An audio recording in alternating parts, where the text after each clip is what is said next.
Okay, daghang salamat sa matawag na special music.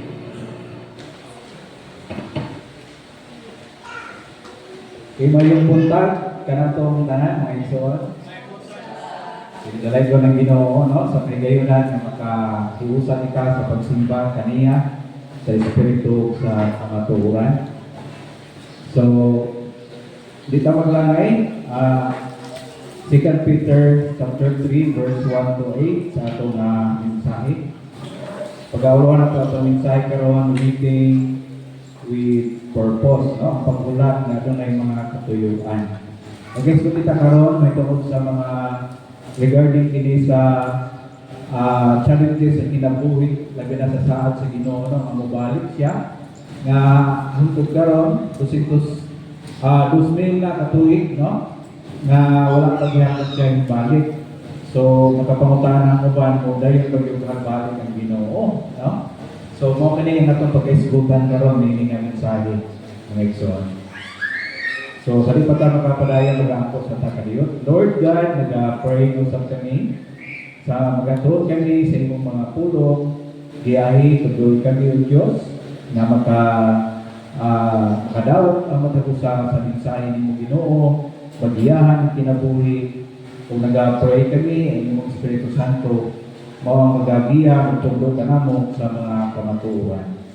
Kini ang ginaampo in Jesus name. Amen. So, akong basahon din nino sa Word of God sa verse 1. This is now the second letter that I am writing to you, beloved. And it is right that I should stir you up by way of a reminder. No? So, imo ni Pedro sa iyang isulatan ng mga kaigsuonan nga kini ikaduha na sulat ng igsoon. So mo na nga duluhan siya nga libro si Peter. Kay naay first letter, no, otong first Peter niya kini ikaduha si Peter. Okay? So gi-address niya diha mga kaigsuonan ng mga beloved, no, mga hinigugma. Pakita kinino kung sa ka close diha sa relasyon, no, ni Pedro diha sa mga kaigsuonan diha sa Ginoo. Sa katuyuan ngayon diha, to stir you up by way of reminder, no? Gusto ni Pedro nga ma-remind sila. Kung kahit naman sa 1 Peter, mo itong gisulti ni Peter dito nga to remind them, mga igsoon. So, gani sa atong previous nga mensahe, atong hindi taga-atin importance, no? Ang kanunay na pagpahinumdum, repetition, no? Sa mga teachers, bisan sa mga teachers, gina-apply din na nila kanang word na repetition. Kay aron ma-sink in yun ang mensahe, dili malimtan, no? So, hulugan ini is to awaken, no, our sincere mind by way of reminder. So, aron ang kanang mga kamatuoran sa Word of God, ganaan na nato, no? Nabatian nato sa una pa, usahay makalimot kita. No? So kinahanglan nga i-remind kita sa Word of God mga igsoon. So nini, Peter's goal isn't new creation, new revelation, but to rekindle truths they already know. No? So sa ato pa, kini mga ipangsulti ni Pedro din mga igsoon, dili ni new revelation para sa mga gisulatan niya. Sila nakahibalo na. Pero kinahanglan na sila i-remind, no? Sultihan, manitungod nga itong nasulti ng una, pero importante nga i-review, no?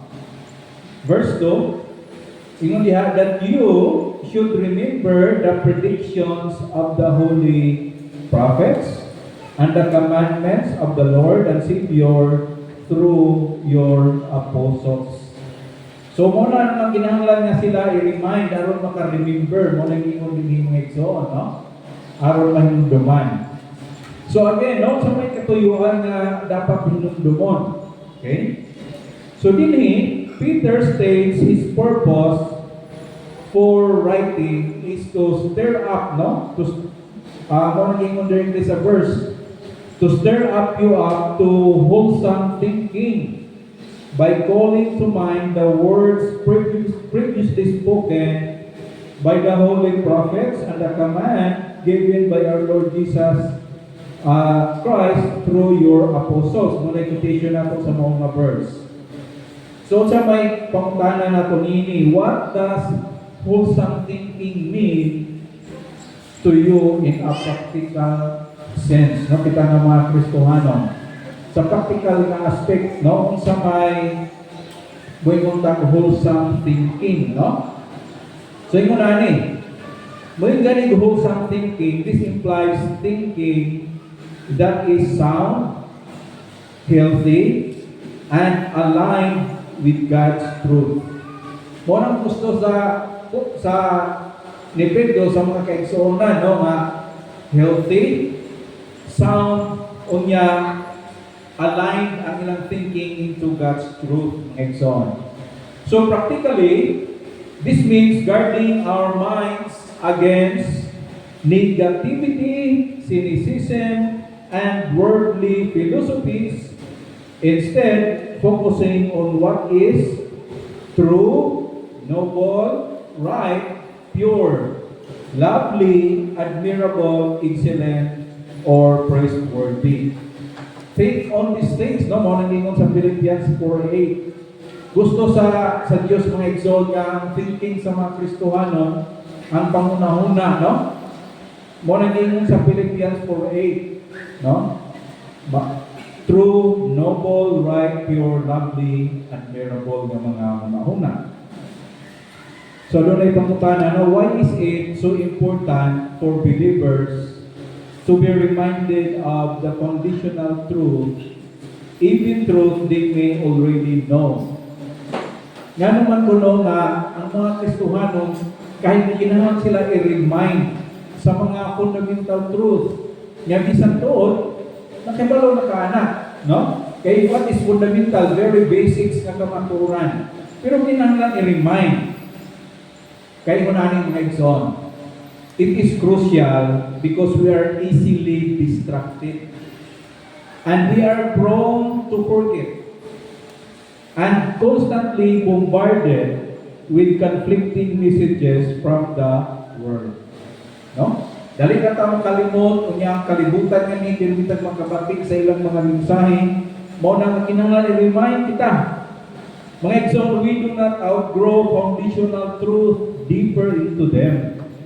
So regular reminders help us stay rooted, discern error, and maintain spiritual vitality. No? Aron nga maka-discern kita og error, no? Aron kita ma-rooted, makagamot yun diha sa mga kamaturan sa pulong sa Ginoo. And we are spiritually nakitay vitality sa atong kinabuhi ng Kristohano. So Peter clearly sees a recurring need for believers to be stirred up and brought back to core teachings, mga igsoon. No? So mauna nga usahay na ato na ning gisultino nga ang mga mensahe, ang mga teachings, wala mong goy mga gitawag new revelations. Ang atong mga igsoon always na walihan, tuluan ta sa mao gihapon nga mga truth, no? Kay kadto mao ang mahinungdanon kaayo nga ato nga mabakunan ug atong kinabuhi. So paano ni nato mga maingon nato nga actively, no? Nga mahinungduman ang pulong sa Ginoo sa atong kinabuhi. Naay mga practical ini. We actively call to mind God's word through unsa man, no? Consistent Bible reading, meditation, even memorization, prayer, allowing it to shape our perspectives and decisions. Yun ang mga igsoon sa magabasa ka, na magabasa sa pulong sa Ginoo, magapamalandong ka, mag-aampok. Yun ang mahitabo mga igsoon, mao ni ang mo-shape sa atong kapanglantaw sa kinabuhi. No? Kung unsay mga balita ang atong mabatian, makuha tag pangunahuna nga langit nun because we know what God said in His Word. No? So mo na mga igsoon, isa sa atong mga desisyon, no? The more you read, you meditate God's word, sa imong nga mga desisyon, maka-influence mga igsoon ang kamaturan sa word of God, no? So mo na nga may hundanon kayo ang pulong sa Ginoo, no? Na atong mahinumduman kanunay. Verse 3, knowing this first of all, that scoffers will come in the last days with scoffing, following their own sinful passions. No? So, di-remind na po ni Pedro no, hinumdumi kini. Okay? Hinumdumi, first of all. Moabot yun ang mga scoffers, no? Other words sa scoffers, morning mockers, no? Ang meaning niya nini mga igsoon is people who mock or ridicule. Often with the idea of treating serious matters as a game. Meaning dili gyud gina seryoso sa mga tao, no? Moabot ang higayon nga para sa mga tao ang mga sulti sa Biblia para nila dili na importante, no? Kunya ilan ang yaga-yagaan, bugal-bugalan nila ang katong mga tao nga nagsunod sa mga pulong sa Dios, no? Mao nang bisan matay mga resurrection ni gaya sa mga labi na sa bago pa nga Kristohano. Kana bitaw i-persecute ka, usahay babatihan mo ning mga scoffers, no? Mga tao nga bugal-bugalan ka, no? Yaga-yagaan ka, no? Nga sa imong pagka-Diyos nun, no? Ilahin mo kanila nga katawanan, mga igsoon. Okay? So, gisulti na nadaan sa pulong sa Ginoo.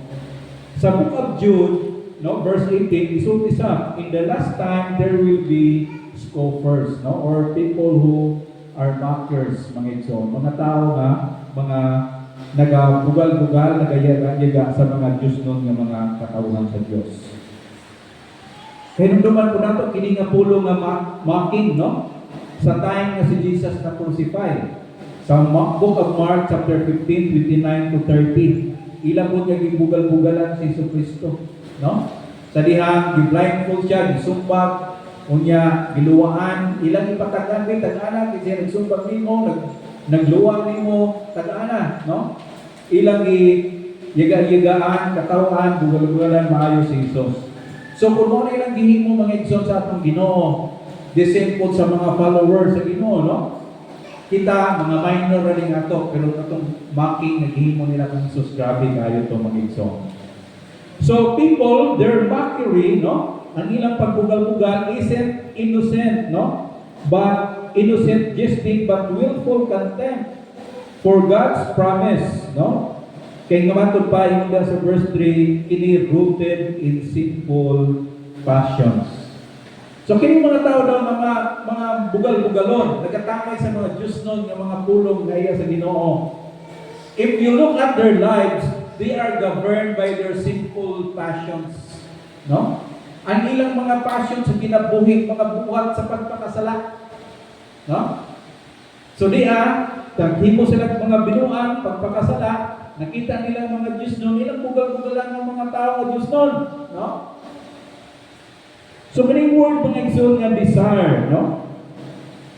Naghisgot kini sa gitawag nga lust, the cravings of the flesh, no? The sinful cravings, mga igsoon. Kita nga mga Kristohanon, nag-remind kita sa pulong sa Ginoo sa Galatians 5:16 to 17, nga, kung saman, kining the spirit versus the flesh, mga igsoon. Where fleshly desires wage war against the spirit. Ikaw human ka nagdawat ng Jesus Christ, ako human ko nagdawat ng Jesus Christ. Ito sa Word of God, we are indwelt by the Holy Spirit. Di ba? Kung ang Holy Spirit, siya ang mugayad ka nato into righteousness, magkinabuhi nga matarong. However, kita napata sa flesh for mga igsoon, ang flesh nato, napon siya cravings into sinful desire. Okay? Kung ingon sa anong passage, sa Galatians 5:16 to 17, hindi sila they wage war against each other. Nag-aaway sila sa sunod dato kung kinsay ko daw. O for example, karon lang nabutang sa iyo. Doon ay mga Christian, yung maglisod sila pag-decide. Pag mata nila, pagkabutang, sakit ang lawas, lamang pa itulog, pagkahuna-huna. Kung sa man, musimba bagay ko karon dili. Ha? Kung doon ay struggle na sa ilang kasing-kasing. Maybe I am speaking about you, mamatay, sa uban sa inyo karon. Nga nakita mga struggle, mga igsoon. Umauni ang atong nabantayan, no? Kay kinsa man ang atong masundon dapat. Dapat ang sulti sa Espiritu Santo sa atong espiritu, no? Kaya ang Holy Spirit na sultihan tali ang sa sakto. I-remind niya kita, i-guide niya kita ang sa sakto. Pero di ako mag-hot ang atong flesh. Ayaw. Nindot yun ang pahuway. Nindot yun nga tagaan mo time sa inyong kagalingon, kung mag-relax ka, ang yapasan nyo ng tumuhiyasan sa Ginoo. So, na yung struggle, mga igsoon, no? So, mo na yung naka-advantage sa tao kung na yung Ginoo. Kaya naman, we have a Holy Spirit to help us sa pag-navigate ingon na Kristohanon na kinabuhi, makasunod na niya sa Diyos sa iyang tabang, no? Kung kita mo submit sa Holy Spirit. That's why sa Bible, magpapuno ka mo sa Espiritu Santo, di na naman Kristohanon. Ayaw ninyo pasuba ang Espiritu Santo, do not grieve the Holy Spirit, no? And do not quench the Holy Spirit. Ayaw ninyo patya ang working sa Holy Spirit sa inyong kinabuhi, no? Ang Holy Spirit naghahatag nato kada seed, but do not quench, mga igsoon. So, sa 1 Peter 2:11, we as believers, we are urged to abstain from the passions of the flesh that wage war against our soul, mga igsoon. So kinahanglan na dili nato musunod kita, no, dili kita musunod sa mga hudyat sa buhat sa unod, mga igsoon. Kay kini dili ni makadayeg makahimaya sa Dios. So the scoffers' mockery is not neutral, no? They feed their own appetites using doubt as a cover for moral laxity. So kini mga tao that they are mockers, nagatamay, nagabiyabiay sila sa mga Diyos noon, nga mga pulong sa Diyos o sa mga katauhan niya. Look at their lives, ito sa pulong sa Ginoo, no? Ang ilang kinabuhi, they are governed sa ilang fleshly, worldly, sinful passions, mga igsoon. Ang ilang mga hilig, ang ilang mga practices, ang ilang lifestyle, mo ang kinabuhi na dili ug wala nagapahimaya sa Dios. Okay? So asa man kita karon lugar? Dili kita magpadala sa mga pagtamay, no? Sa mga tao ng mga ungodly. Okay? Padayon lang gihapon sa imong faithfulness sa Ginoo. Bisan doon ay mga tao na naga persecute, no? Pinaagi sa mga pagtamay. Verse 4, they will say, morning ingon sa mga mockers, where is the promise of His coming? For ever since the fathers fell asleep, all things are continuing as they were from the beginning of creation. No? Unang ilang arguments. Asa naman, nakibalo sila ng Ginoo mo balik. Pero yung matod pa nila, asa naman to?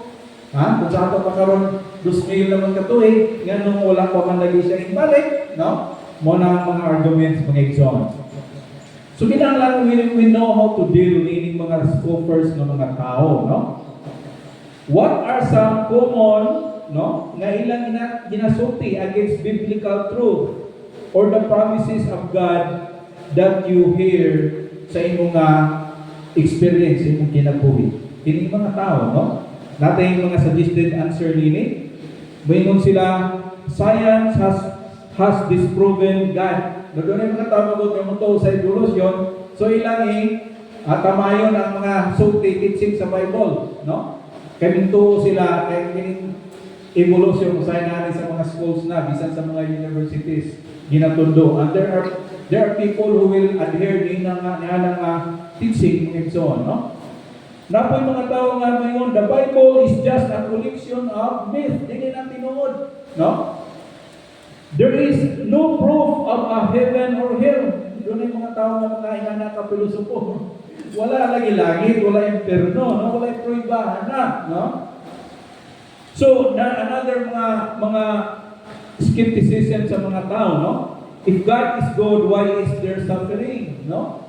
Nagsulti mo, nagtutubog na ay Diyos, kung na ay Diyos nga nung na may sufferings karon sa kalibutan. No? And most of all, morning atong text, where is Jesus coming? No? Kay hangtod karon, things are just the same. No? So mo na mga igsoon ang mga pagtamay, pagbugal-bugal, mga pilosopo sa mga tao na mukontra sa pulong sa Diyos mga igsoon. So how might this cause be rooted in evil desires? Kaya ingon sa Bible, kining ilang mga pagbugal-bugal, kung tanawang dahil sila kasi they have evil desires, maningon sa Word of God. So these coffers can be rooted mga igsoon in evil desires because acknowledging God's truth might require a change in lifestyle, repentance, submission to an authority beyond oneself, which goes against our desire for autonomy or indulgence in sin. In other words, mga igsoon, ngano ang tao ilang i-deny, ilang tamayon ang iya sa Diyos ng mga pulong? Kung tungod kay gusto sa tao, mga igsoon, nga nagkinabuhi sa sala, nga walang siya accountability. No? Once acknowledge siya na naay Diyos, kinahanglan niyang bantayan ng iyang mga binuhatan. Kaya accountable siya sa Diyos, mga igsoon. So, sa katao, na nagkinabuhi sa sinful passions, no? Nagkinabuhi sa sala,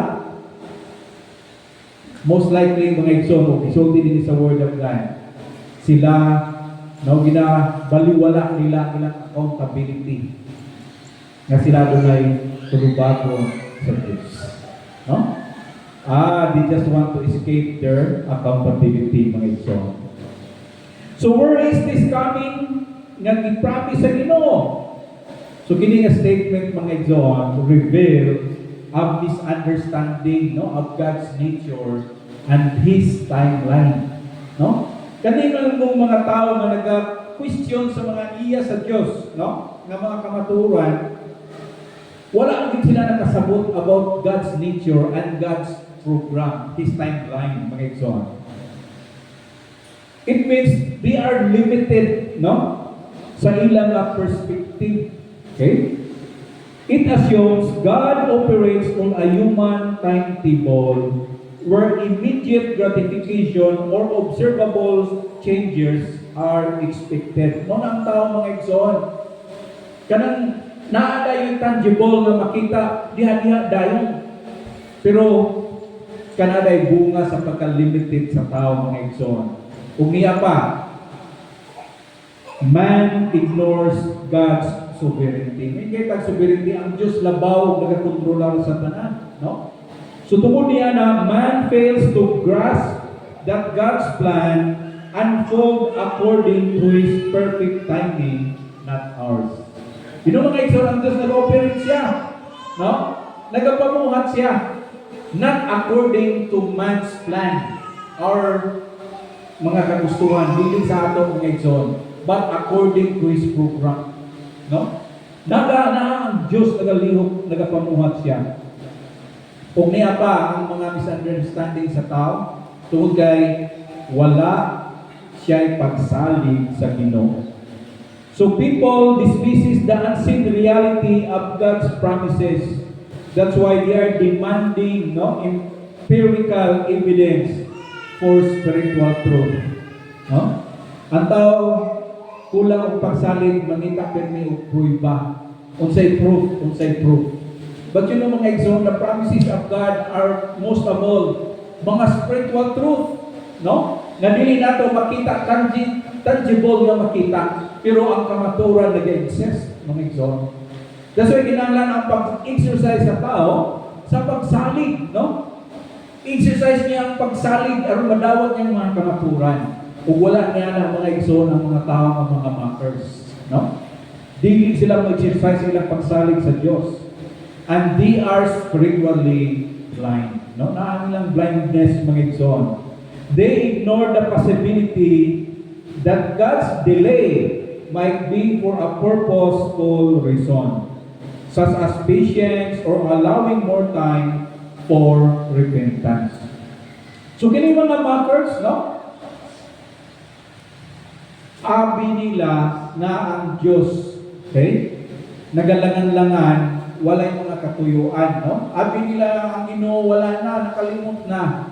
But you know mga igsoon, sa dili sa Word of God, nagsulti ang pulong sa Ginoo nga, God, ganun mo yung tag-delay, no? Kung sa tawanon, tungod kay ang patience sa Ginoo yan ipahaba.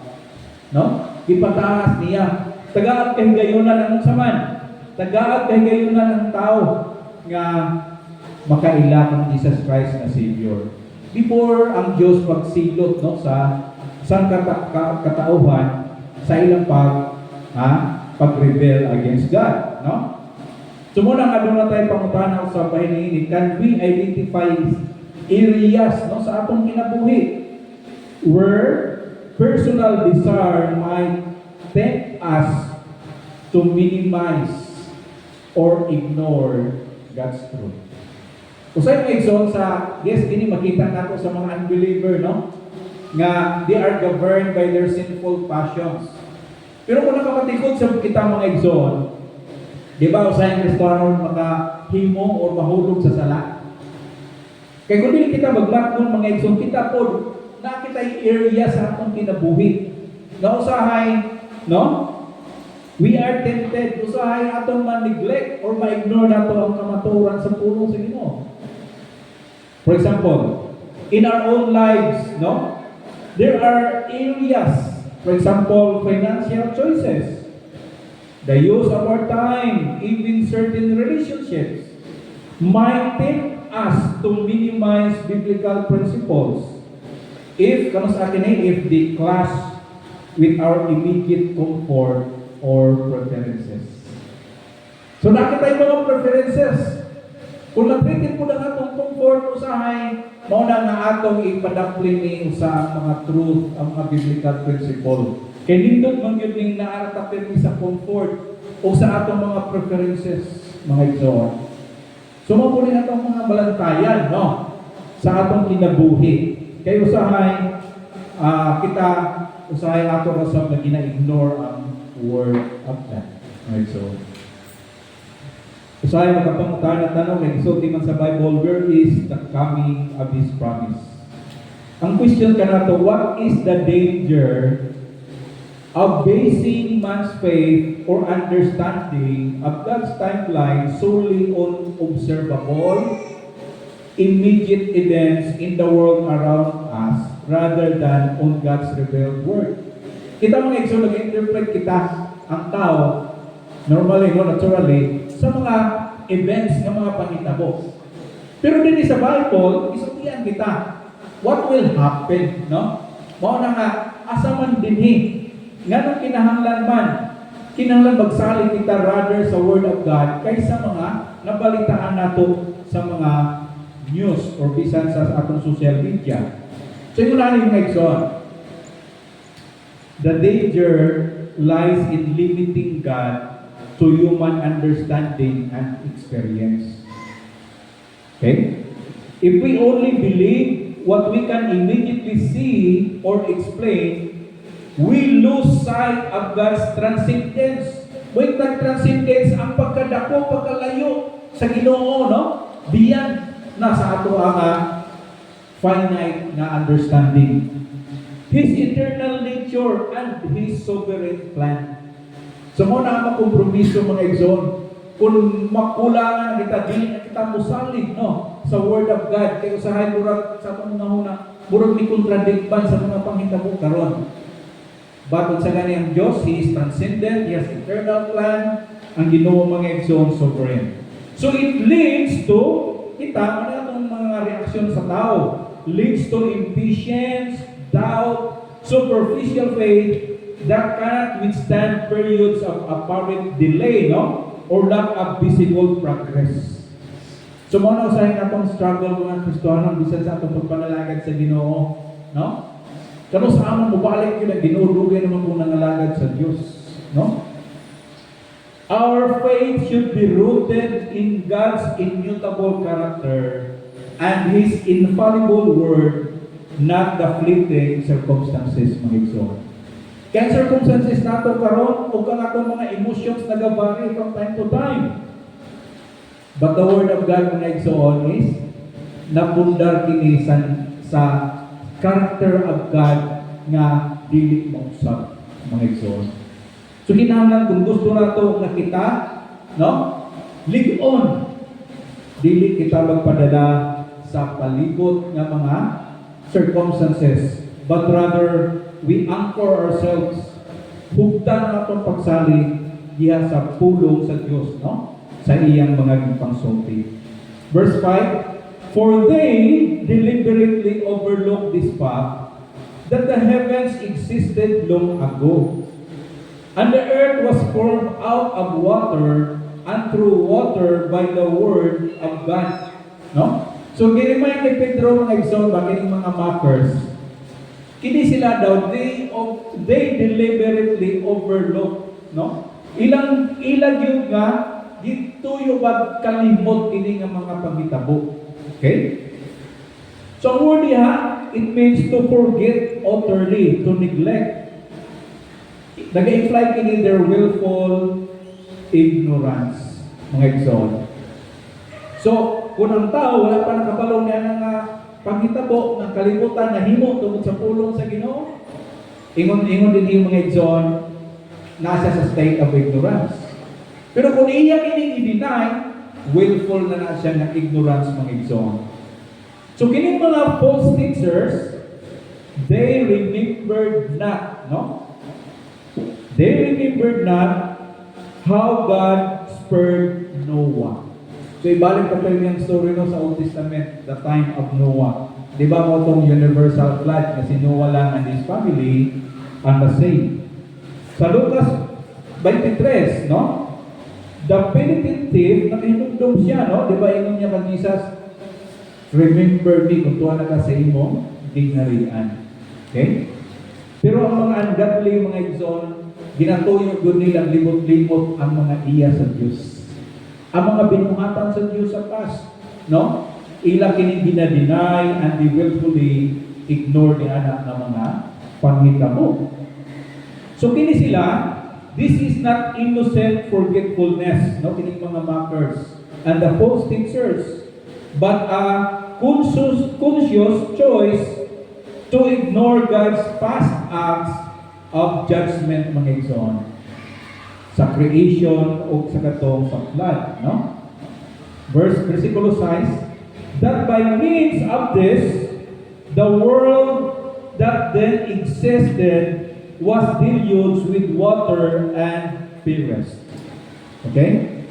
Pinagi daw sa Word of God, yung ganina sa verse 5, na ay creation na ang binuhat kita ng kalibutan. Pero, ingon po din sa versikulo 6, pagkabot nila ingon niya, pinagi po sa Word. Pinagi po sa pulong. There comes judgment, no? So, by God's Word, na-create. By God's Word, there is judgment. Mao na ang nahitabo mga igsoon, no?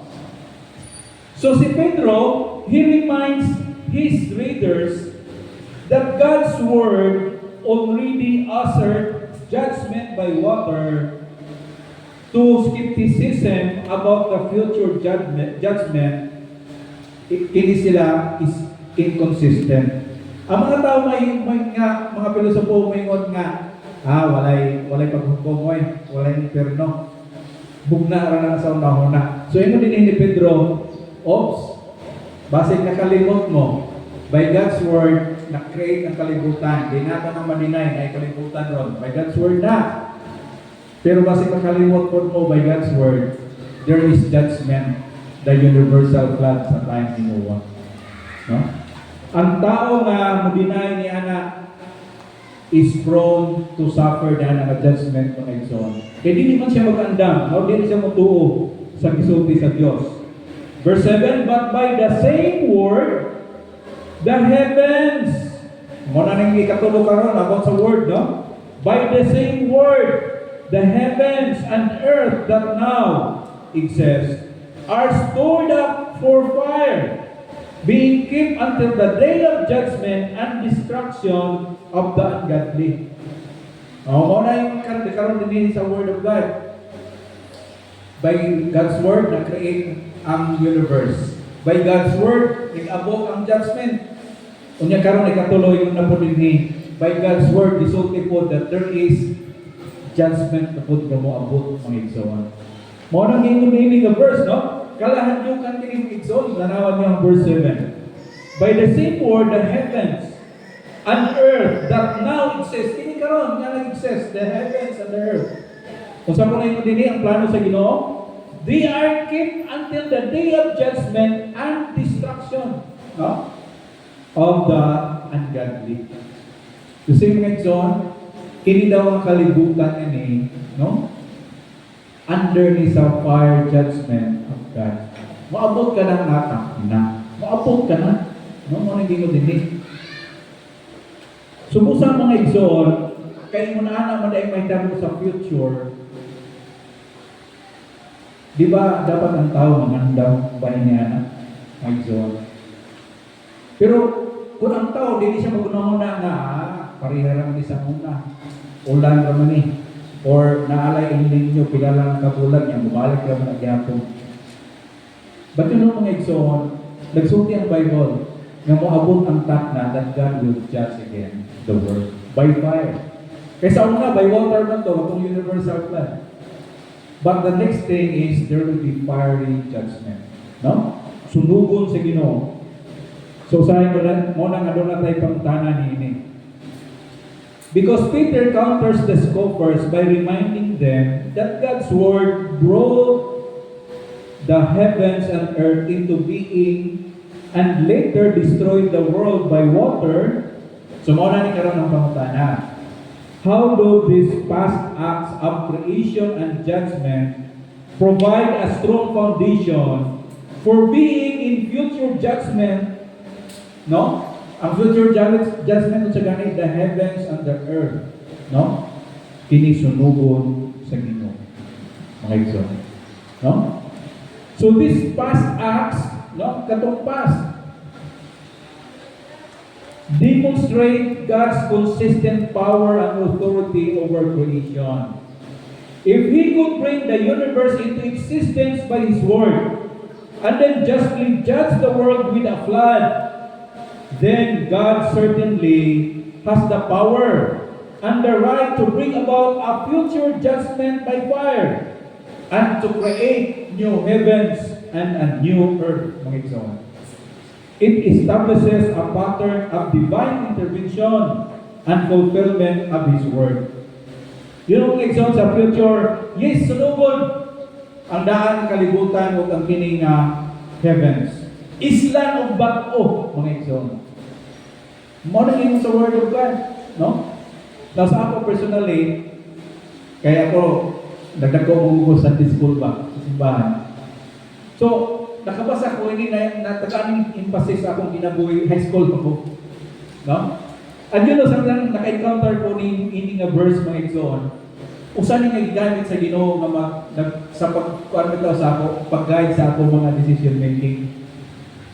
Di ay ang kalibutan dahil, no? Ang future ni sunugon dahil ni isla na dahil siya sa Ginoo. At yun mga igsoon, kana hatag ka nato giya sa atong mga desisyon sa adlaw-adlaw sa atong kinabuhi. Verse 7 states, no? Di ba mo na nang isulti niya nga adunay coming destruction mga igsoon. So ang pangutana nato sa practical aspect mo ni, what emotions or thoughts does this truth evoke in you? Ikaw nga nagkamabati nini, for example, karon kasi karon pagkakabaluhan ni. How should this reality impact how you live your life today? Because you know, mga igsoonay ko na di ay. God in His plan, this present earth and the heavens, nga pang ipuyan karon, sunugod islan sa Ginoo bag-o mga igsoon. Pero ito niya ang atong suggestion na tubag, no? This truth can evoke a range of emotions mga igsoon. Una, awe of God's power, no? Soberness regarding judgment. Urgency to live righteously. Kinahanglan dahil kinabuhi kong matarong kay after all, no? maghatag og husay sa Ginoo. Unya kining kalibutan gani, passing lang. O kung sa pay ma-learn nato nini, a gratitude for our salvation. Ngano man pasalamatan man ta sa atong kaluwasan. Tungod kay ang promise sa Ginoo, dili niya i-appeal sa judgment at this time ang mga believers niya, ang mga Kristohano. Mo na kita magpasalamato kay Lord, thank you Lord. Na ay exemptions. Ang exemptions ng exon sa judgment is the Christians. No? Sila ang mga katauhan sa Ginoo.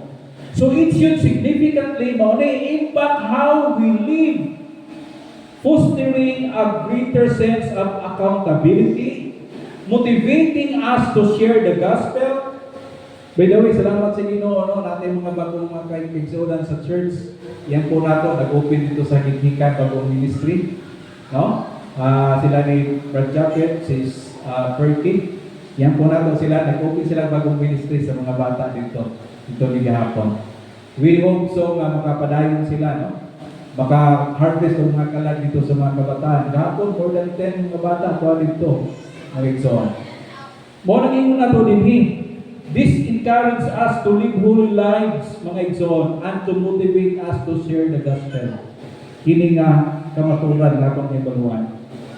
Detaching us from an over-reliance on earthly things, knowing they are temporary. Usay mga exon, we are so attached in the things of this world. Nakalimot tayo sa na these things is only temporary. Kabalutan na temporary ni mga exon ba na maghimo kag castle diha sa san bitaw sa baybayon, nindot kayong castle nimo. Pag-abot na sa ting taob na wana, ano ng castle. In this manner mga exon, kita mga Kristohanon, mao na atong bantayan, no? We align our judgments, our decisions, the use of our time, even our resources, in line of God's program. After all, ang mga butang na hining kalibutan, temporaryo lang. So what must I do, mga igsoon? Share the gospel. Live a holy life. Make the utmost of your time and your resources. Nga doon na siya ay investment sa eternity, mga igsoon. That's why we encourage everyone, no? Let us invest to the ministry, the work of God. Kaya nga naman, naani siya ay dividends sa eternity, mga igsoon. Suklian ta sa Ginoo, nakay reward if you do the work of the Lord, mga igsoon. Sayang ba niya nang nag-invest ka sa imong effort, pero pagkahuman na diya ay sumukon ka. Nga wala kay imo unya, no? So nindot get involved in the work of the Lord, no? So padayon ta mga igsoon sa verse 8 mo na itong last verse. But do not overlook this one fact, beloved, that with the Lord one day is as 1,000 years, and 1,000 years as one day. Lahi ang kalendaryo sa Ginoo ato mga igsoon, no? Ang usa nato daw usak adlaw daw sa Ginoo kanato 1,000 ang dayon nga tuig, mga igsoon, pero layo kayo magbuhat, no? So makita nato sa mga learn nato din no?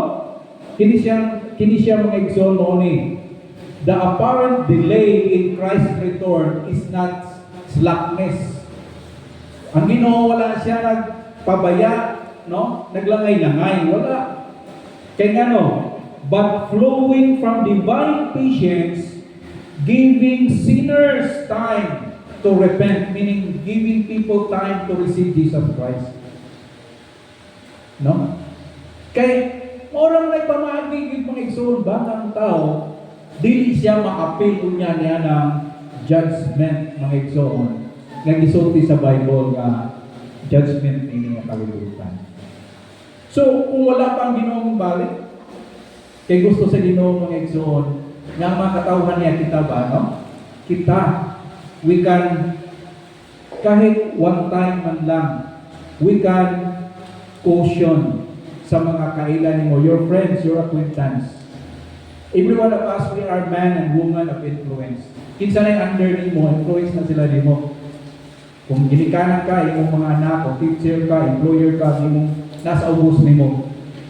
Basig gamiton ka sa Ginoo pa. Kung magpagamit ka, to remind people, kinahanglan ka o manluluwas. After all, mo na gusto sa Ginoo, nga nung gidelay pa niya ang iyong pag-abot, patience, ingon sa Bible. Tagaag kay gayunan ang tao, aron nga sila ma-harvest niya lang mga kalag. Pinaagi sa gospel, mga igsoon. Pinaagi sa gospel. So doon na tayo pangutana sa datong kaugalingon. How might this verse challenge our human tendency to prioritize, maunang human tendency, prioritizing immediate gratification, or to live as if time is limitless for us. Kung sa'yo makalimutan tao, no? Nga, limited time na yun ay siya nini nga kalimutan. No? Finite, limited ang tao, mga igsoon. So, kini nga verse, this challenge our tendency for immediate gratification by reminding us that God's purposes are long-term and eternal. Mo ang plano sa Ginoo, mga igsoon. It reminds us that our individual lives, though short in the grand scheme of eternity, are significant within God's plan. Ang plan sa Ginoo eternal. Pero kitang tao short lang atong time span. Pero significant na, mga igsoon, no? We are to live with an awareness of both God's eternal perspective and our finite time on earth, encouraging us to make the most of every opportunity for His glory. For His glory, gamita ang opportunity karon. Naatay kay gayunan karon, mga igsoon, alang sa eternity, mga igsoon. So, kung taga na itong mga aplikasyon, i-combine na itong mga verses from verse 5 to 8, mga igsoon. Di ba na-mention dito ang deliberate, no? Forgetfulness sa mga mockers, di ba? So, mangutana kita, why is deliberate forgetfulness or forgetting or willful ignorance such a serious issue when it comes to understanding God's character and purpose? No? Ang pagka-ignorant sa tao, no? Kinahanglan, mga igsoon, hebalo kita. Deliberate forgetting is serious because it is an active rejection of God's truth, often born out of convenience or a desire to maintain a particular worldview. It prevents true repentance, hinders spiritual growth, and leads to a false sense of security. Mabita na, mga igsoon, ng tao bitaw na ungodly. Kung di kita magbatgong, kung ma-influence kita kanila, mawala ang impact sa atong pagkakristuhan. No? Usay mawala tag-view sa eternity. Makalimot na ta, nga parihan ta di ay ng ungodly nga mga tao, ang ilang interest na yun ang now, the self-gratification now. Nakalimot, no? Or kita mga Kristiyano, hindi kita dapat makalimot ni aming mga igsoon. We are to live with eternity in mind. Kaya Ginoo ang plano nato, eternity, no? So what are we tempted as Christians to deliberately forget in our own spiritual journey? Kung sa'yo Kristiyano makalimot, kinahanglan mo padayon doy ko. Pagsunod, pangalagad sa Ginoo. No, usay makalimot ng Kristiyano niya. We might be tempted to deliberately forget God's past faithfulness in our lives when faced with new challenges, or His warnings about sin when we desire to indulge, mga igsoon, or the cost of discipleship when we seek comfort. Sumuna nga doon naging mga balantayan, no, sa atong pagkinabuhi ng Kristohanon. Kinahanglan gitawag watchful, magmabilan binantayon, no? That's why mga igsoon sa mga verse, do not forget this one thing, no? That at a one day in the Lord is 1,000 years sa atong mga tao. So, unsa nato ni pag-interpretar? How does understanding God's timeless perspective help us overcome impatience? O sa kita mga Kristiyano, mga impatience po, no? Or doubt that concerning God's promise, especially no, regarding the second coming. You know mga igsoon, understanding God's timeless perspective is crucial because it reminds us that God's delay is not a sign of forgotten promises or inability. Ayaw niya ng pangunahuna sa mga unbeliever na ilan na kitagaag walay bili ang mga pulong sa Diyos. Kaya dingon sila, asa naman itong mga saan? Pero yung din yung mga igsoon na sabtan dahil nato, God's delay, aduna dahil na yung mga katuyuan mga igsoon, no? So, sa may kini nga kamaturan, sa may matabang na ini ka nato, we are to trust God's timing, no? Ang Ginoo na si timing nga iya, okay? We learn to trust that God's timing is perfect even if it doesn't align with our own human expectation. Sunod, we are to shift our focus. No? It shifts our focus, mga igsoon, from when God will come to how we should live until He comes. How we should live. Di na magsingin una-una, when, kano sa mo balik. But rather, ang atong focus, how are we going to live now? Kaya ang when, exon, di na sa Ginoo nga timetable. That's why, yung ganit sa Bible, why nakabalo mo sa balik? Ha? So that's why, dili na ato nga, una-una, how are we going to live now? O kita nga mga Kristohanon, we are to embrace patience, no? Sa pag-apply niya na nining kamaturan. We are to cultivate patience and perseverance in our faith. Okay? Knowing that God operates in a grander scale than we can comprehend. No? Kinahanglan natin ay patience o perseverance sa atong pagkinabuhi ng Kristohanon. Ayaw inangaigo na itong akong pagsunod sa Ginoo 3 years, 5 years, or even 10 years, tama na to, balik na po sa dati. Ayaw na mga igsoon. Continue to be patient and persevere diha sa inyong kinabuhi, pag kinabuhi ng Kristohanon. Ug niya mga igsoon, atong makita ang grasya sa Ginoo. It allows us to see that God's delay as an act of grace, no? Providing more time for people to repent and for the gospel to spread, mga igsoon. No? Makita din natin karon ang grasya sa Ginoo na mo-operate. So gusto ninyo mabalik na si Lord karon dayon? Praise God, kay simple nakakong nakadawat na ng Jesus. But on the other hand, kung ato kung naon, how about your BFF? Ang imong best friend forever? Kung wa pa ito nakadawat ng Jesus Christ. How about your family members? How about your co-workers? Ang tanan nga nakailahin mo, kung wala pa sila nakaila kang Jesus, di ba luoy sila kung mabalik na si Jesus karon?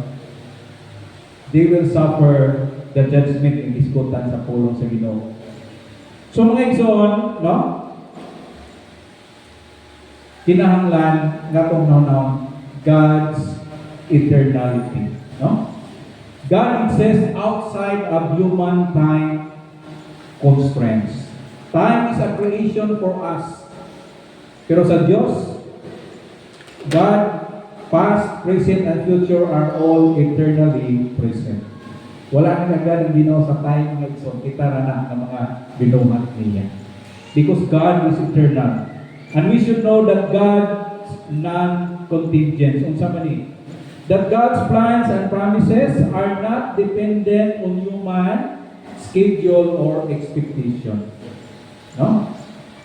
He fulfilled His word according to His perfect will, not ours. This should inspire awe and humbleness before His infinite wisdom. No? Ang ginudili natin sa madiktahan. Lord, balik na oy, bugay ba di mo oy? Dili mga igsoon. Because ang Diyos na siya gitawa complete, perfect timetable kung kanos agad siya mubalik. So far, no, nga itong ma-learn mga igsoon. Number one, God's revelation has come through prophets and the apostles. Unang isopi sa verse 1 and verse 2. That God's past judgment, no, sa creation, katong flood, prove His faithfulness and power. O ikatulo, what seems like delay is actually a divine patience, mga igsoon. No? So, muna nga itong ma-learn. Pero di pa ang mga aplikasyon, mas paso na ito, no? Wala natin time. As Christians, we are to cultivate a remembrance of God's Word. No? Muna kinahanglan lagi, ma-will verse ka. A word apparently sa Word of God. Kaya mauna ang truth. Sa kalibutan karon uso na ang gitawag mga igsoon, deep fake, di ba? Deep lie. May ganit deep lie mga igsoon or deep fake. Kung sa mana, ang truth o ang lie, halos gamay na lang pagitan. Yung murag ang lie, murag na pag-truth. Umuna ang panahon karon mga igsoon. That's why we need to be exposed of the truth of God's Word. So cultivate a remembrance of God's Word, mga igsoon. Respond wisely to skepticism, no? Yes, doon ay mga ungodly, doon ay mga mockers. Pero how do you respond, mga igsoon? Ha? Makig-away, makiglalit sa baka kanila? Gently reminding them sa mga gihimo sa Ginoo sa past. And share to them the gospel, mga igsoon. And live with an eternal perspective. Usahay mo rin kulang na itong mga katauhan sa Ginoo, no? Usahay, we are so attached in this world, nakalimot kita that we are to live with eternal perspective. No? Dili na itong una-una na confine lang sa atong work, sa atong gitrabahoan, or sa atong balay, or sa four corners. Gusto sa Ginoo nga doon na tayong eternal perspective, mga igsoon. Nga atong mga ginabuhat, doon na siya effect sa eternity. No? Praise God ha, sa mga nag-involve sa ministry, sa mga nag-open ng Bible study, nag-involve discipleship, nag-open ng mga outreaches. Praise God nga na only eternity can tell kung sa impact na mahimo nga na sa usa ka kalag. But you know mga igsoon, we are to live with eternal perspective. O sa pagkinabuhi, we are to pursue holiness in light of coming judgment. No? Kinahanglan ba kinabuhi kitang patarong, balaan, as a Christian, no? Be responsible sa atong kinabuhi ingon nga mga kahayag ug asin sa kalibutan. Ug niya mga igsoon, encourage one another to persevere. Dasigang usa nga magpadayon. Ang pagkinabuhi ng Kristohanon mga igsoon, dunay mga hurdle, obstacles, trials in life, no? But you know, they need, no? Doon yung mga Kristohanon, kinahanglan silang encouragement. Kaya doon yung mga Kristohanon ng mga bata pa, dali ra ma-discourage, dali ra maluya. Ang tendency niya na, kung doon yung mga pagsulay, mayroon silang balik na lang sa kalibutan, may. Ha? But that's why mga iksuna kitang mutabang. And then, we are to manage our time wisely, understanding that God's perspective on time is different from ours. We are to manage our time wisely, mga igsoon. No? Nakitay time. Ang time na naan nato karon passing siya, pero pwede nato magamit ang time, mga igsoon. Kaya makahimo kini og impact sa eternity, mga igsoon. And use our resources. Use your body. Use your resources. Use your time in line of the eternal plan of God. Ang Ginoo magpakamahal siya ng pulong mag-aakita. Lord, salamat sa mga pahinumdum nimo kanamo. nga kinahanglan ng mga katawhan nimo kanunay magatuon maghinumdom sa mga kamatuoran sa imong mga pulong. Because as the time progress, nagsulti ka Ginoo, there will be mockers in this world. Daghan ang magatamay, magbibiyay sa mga Diyosnon nga mga pulong nimo sa imong mga katawhan. Tuloy kami Lord nga mobarog diha sa kamatuoran ug magkinabuhi Ginoo subay sa imong mga katuyuan, sa imong mga katawhan. Kay nahibaluan lang mo Lord sa future na kini nga kalibutan karon imong pagasunugon ug imong islan ug bago nga langit, bago nga yuta. Help us, Lord God, your people, that we will invest our resources, our strength, our time, nga aduna kining impact sa future, nga aduna mga kalag nga mga luwas pinaagi sa mga ministry. Gamito na mo Lord ang among panahon, ang among salapi, ang among kusog, ang imong mga katawhan Ginoo. The talents, the capabilities, the giftedness na imong gihatag sa matag usa. Nga gamiton kini Ginoo to expand your kingdom. Lord, pagkamayohan mong mga pulong sa among tuma. In Jesus' name, Amen.